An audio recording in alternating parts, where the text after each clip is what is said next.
Olá, esse é mais um vídeo da série Educação Financeira. Eu estou aqui com o André Bona, que vai responder as perguntas que vocês mandam para a gente com as dúvidas sobre os investimentos que vocês querem fazer. Eu recebi aqui, André, tudo bem? Beleza pura. Uma dúvida do Amauri. O Amauri ele falou assim: vi o vídeo passado que vocês gravaram sobre fundos de investimento, entendi as diferenças entre eles, fundo multimercado, renda fixa, renda variável. Perfeito. Mas eu gostaria de entender como escolher o fundo entre casas diferentes. O que devo levar em conta na hora de escolher entre o fundo da casa A e B? Ou seja, o que ele quer saber? Ele deve ter entrado na corretora dele e viu aquela lista infindável de fundo multimercado, fundo renda fixa, e está em dúvida entre qual fundo daquele escolher. Perfeito, entendi. Bom, Amauri, é o seguinte, o que ele tem que ter em mente, né, Humberto, o que o Amauri tem que ter em mente é o seguinte, primeiro ele tem que comparar coisas similares. Então, já que ele entendeu a diferença entre os fundos, a primeira coisa que ele deve ter muita atenção é ele comparar fundos que fazem a mesma coisa.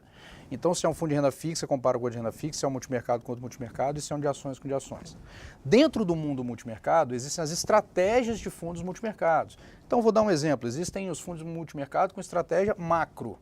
Existem os fundos multimercados com estratégia long e short. São estratégias diferentes.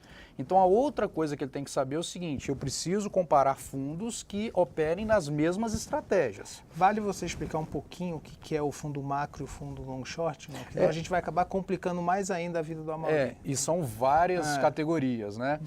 Mas isso ele pode fazer uma pesquisa no site da Ambima que tem a classificação completa, tem até um PDF lá completo que legal. dá essa classificação que eu acho que vale a pena todo investidor olhar para conhecer. Legal, boa dica. Mas mesmo no próprio material do fundo, na lâmina de informações, você tem a política de investimento do fundo e ali ele já pode ter uma noção do que o fundo faz também. Legal. Tá? Então, quando ele, eu quero fazer uma escolha de um fundo multimercado macro, ele já escolheu e é aquilo que ele quer.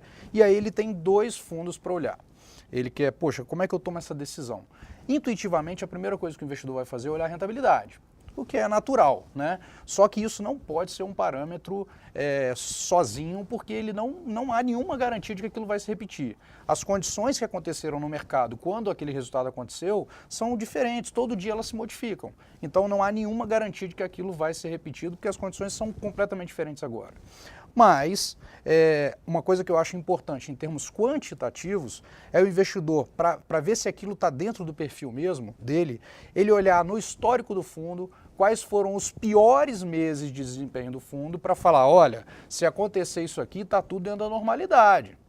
Porque senão às vezes ele compra vendo uma rentabilidade linda, acumulada, mas ele não percebe que tem momentos que podem ser difíceis.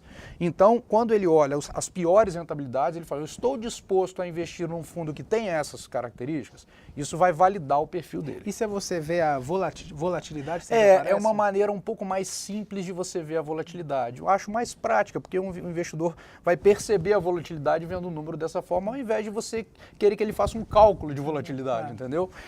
Mas vale, por exemplo, quando teve um acontecimento muito relevante no ano passado, que foi aquela delação que prejudicou o Michel Temer, no dia seguinte as bolsas desabaram. Você vê, por exemplo, qual foi a performance no fundo no dia e nos dias seguintes ali na região? Você poderia olhar, mas eu acho que os resultados mensais são mais consolidados, porque ali você tem uma anormalidade muito pontual que depois o mercado já se ajusta. Então você vai olhar um dia ali, esses são os chamados eventos inesperados. Esse não tem muito como você se proteger, porque é uma coisa que foge do radar de todo mundo, né? E agora, quando ele está com dúvida entre duas casas, aí é a segunda etapa, né? Que ele fala, poxa, eu tenho uma gestora tal e outra gestora tal. É importante que ele tenha mais informações da gestora, é importante que ele visite o site da gestora, veja a filosofia de investimento da gestora e dê uma olhada também quanto de patrimônio que aquela gestora tem sob gestão. Então quer dizer que um fundo que tem mais gestão, mais dinheiro sob gestão é melhor que outro? Não necessariamente, mas fazer pesquisa de mercado, né, ter uma equipe boa, analistas, gente qualificada, custa dinheiro. Então, quanto maior é o patrimônio sob gestão, maior a receita da gestora e maior capacidade de investir na equipe e perpetuar um bom trabalho. Melhores empresas, melhores profissionais. Exatamente. Então esse é um ponto de atenção. Então olhar o site, visitar, ver se tem material na internet disponível sobre essa gestora, falando e tudo mais, é muito importante, porque às vezes, Humberto, eu escolho um fundo por ver a gestora, ver o gestor e falar, eu me alinho com a ideia do que esse cara está falando. E aí não é nenhum aspecto nem quantitativo, é qualitativo, é de você sentir firmeza naquilo que o cara está te falando, entendeu? Então, ter mais informações sobre a gestora, aí sempre tem lá comitê de gestão, tem essas informações, você vai lá, procura o histórico dos caras, olha, isso tudo está aberto na internet. Então, eu acho que isso ajuda nessa decisão. Perguntinha um pouco delicada.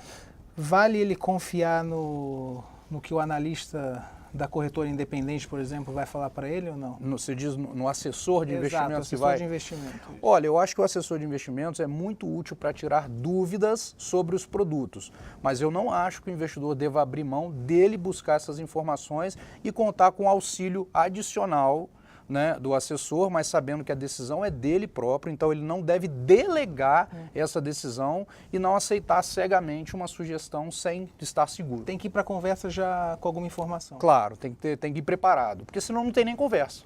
Exato.